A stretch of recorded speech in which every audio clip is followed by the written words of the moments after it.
This is Charles and Eli Copley, and this is their property in Roxbury, Connecticut. For a small hourly fee, Charles and Eli welcomed hikers and dog walkers to use their property's trails. But that ended last year when local zoning officials sent the Copleys a possible notice of violation. I never imagined that what we were doing could be a problem. It doesn't impact anybody in any way, and it's only beneficial to the forest. They never told us this is the rule that it's breaking or this is what is not okay about it. We have 50 acres of property, so it seems crazy that you can't allow people to walk on 50 acres of property. Local officials haven't explained to the Copleys what law or ordinance they're violating.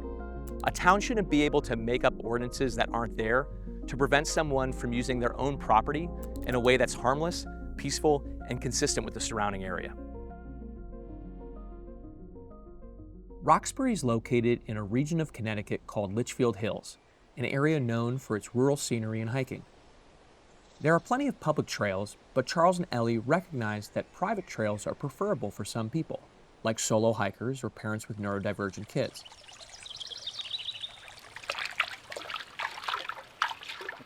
I really like the idea of other people having a chance to use our land, that it's not just us who are lucky enough to have these acres.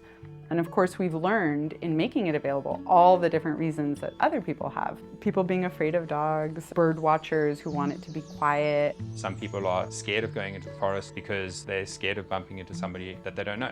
Other people feel overwhelmed when they bump into groups of people. So I think there are many ways in which that benefits the community generally. We've always been very careful to be very respectful of our neighbors.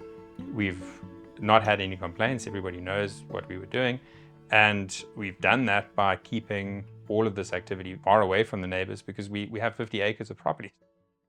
The Copleys even worked with the Natural Resources Conservation Service to develop a forest management plan of the property.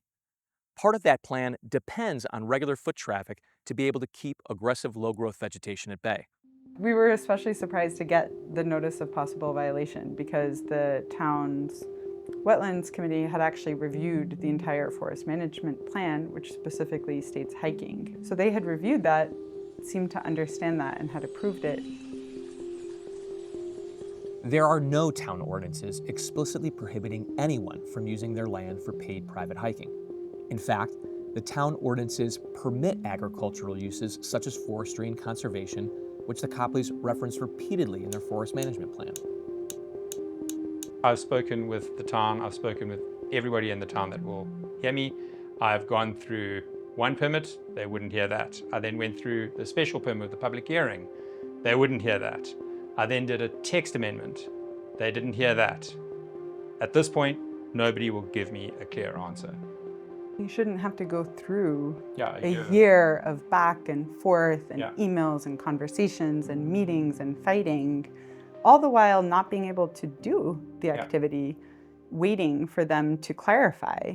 Now, the Copleys have teamed up with IJ to demand a reasonable interpretation of the codes, so they once again can invite hikers onto their property.